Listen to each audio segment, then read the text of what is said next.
Halo semua, perkenalkan nama saya Hendriko Franciscus Romorbo dengan NIM C24 123 101 8. Jadi pada kesempatan kali ini aku akan menjelaskan bagaimana tadi aku mengikuti praktikum biologi perikanan yang membahas tentang makanan ikan. Oke, yang pertama mungkin aku menjelaskan apa itu makanan. Makanan bagi ikan merupakan zat yang nantinya digunakan untuk keberlangsungan hidupnya, untuk memenuhi kebutuhan dari tubuhnya, baik nutrisi dan segalanya. Di makanan itu terbagi jadi dua, ada feeding habits dan juga ada feeding priority. Apa sih itu feeding habits? Feeding habits merupakan bagaimana tingkah laku ikan ketika dia mengambil makanannya. Itu jenis-jenis ikan memiliki tingkah laku yang berbeda terkait bagaimana dia mengambil makanan dia untuk dikonsumsi. Dan juga ada feeding priority, yang dimana bagaimana ikan memprioritaskan makanan mana yang akan dimakan dalam 24 jam penuh. Hal ini menunjukkan bahwa dalam kondisi pagi, siang, malam atau sore itu ikan memiliki prioritas sendiri untuk makanan mana yang harus dia makan, seperti itu. Nah, jadi untuk makanan itu sendiri untuk ikan itu dibagi berdasarkan makanan itu dibagi atas 3 apa aja. Itu ada karnivora, omnivora, dan herbivora. Gimana sih cara membedakan mereka? Untuk herbivora itu adalah ikan yang dimana dia makan tumbuhan kayak fitoplankton, tumbuhan-tumbuhan air dan sebagainya. Untuk omnivora, ikan yang memakan mungkin secara umum dia makan segalanya, baik itu daging kayak krustasea, fitoplankton, zooplankton, dia makan itu. Jadi dia tidak memandang harus ada kloroplas atau apa segala macam, tadi makan segalanya. Dan juga ada yang ketiga itu adalah karnivora.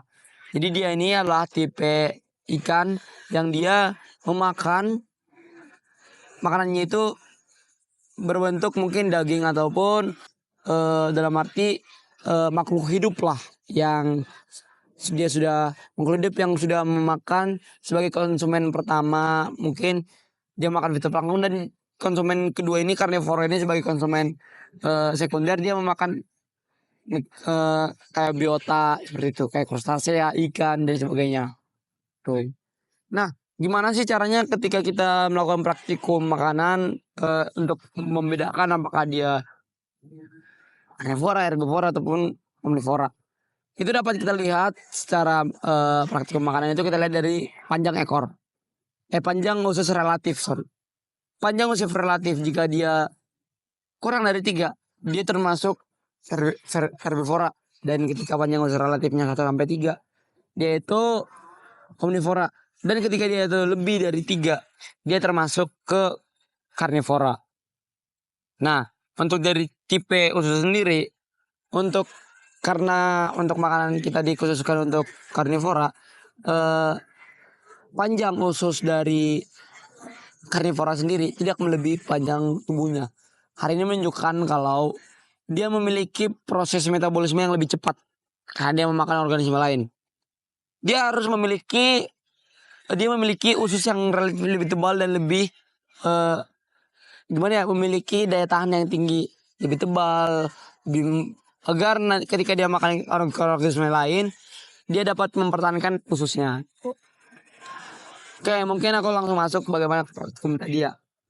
Jadi untuk hal yang pertama lakukan adalah menyiapkan bahan dan alat kayak usus dan lambung yang masih udah diawetkan. Jadi ketika usus dan lambung diambil dari botol jar, itu dikeringkan dulu menggunakan tisu. Setelah dikeringkan, udah sepenuhnya kering, itu kita timbang tuh untuk mendapatkan bobot dari lambung plus ususnya. Ketika sudah dapat bobotnya, kita potong ususnya, kita timbang yang hanya lambung untuk mendapatkan bobot dari lambung sendiri. Ketika sudah dijalankan, kita burai, kita keluarkan dulu isi dari usus dan lambungnya dari keduanya, terus kita gabungkan. Habis itu isi dari lambung dan usus kita timbang lagi untuk mendapatkan berapa mililiter air yang kita gunakan untuk memburai. Karena untuk dari jumlah isi usus sendiri itu memiliki 1:4. Ketika 1 ml gram dari apanya atau miligram dari berat bobot isinya, kita gunakan 4 mililiter air untuk pemurainya. Pemuraian dilakukan, setelah pemuraian dilakukan, kita lakukan penetesan menggunakan pipet ke kaca preparat, yaitu 3 di atas preparat itu diberikan 3 ruang yang nantinya digunakan sebagai cover glass. Jadi di satu kaca preparat kita ada 3 pengulangan gitu. Jadi bagaimana sih cara kita melihatnya di mikroskop gitu? Nah, kita melakukannya dengan cara kita menggunakan metode lapang pandang, di mana satu kaca cover glass di ulangan 1, 2, 3 itu memiliki 5 lapang pandang. Jadi kita melihat 5 lapang pandang organisme apa sih yang ada di dalam yang dimakan oleh hewan karnivora ini. Jadi 5 pengulangan 1 ada 5 lapang pandang, kedua ada 5 lapang pandang, ketiga juga ada 5 lapang pandang. Dan setelah dilakukan pengamatan, apa yang kita dapat dari lapang pandang, kita lakukan identifikasi. Ketika dapat identifikasi, lihat apakah dia hanya ada sisik, apakah dia ada fitoplankton, apakah dia ada zooplankton, apakah dia ada krustasea, ataupun ada yang rotifera dan sebagainya. Jadi untuk untuk praktikum kan tadi sendiri itu sangat menambah pengalaman banget bagaimana adanya organisme lain. Kita bisa ngelihat ada sisik di lambung, menandakan kalau dia emang betul-betul karnivora, dia makan organisme lain yang mungkin ikan karena ada sisik. Dia makan juga krustasea kayak kerang-kerangan, kepiting apa segala macam udang.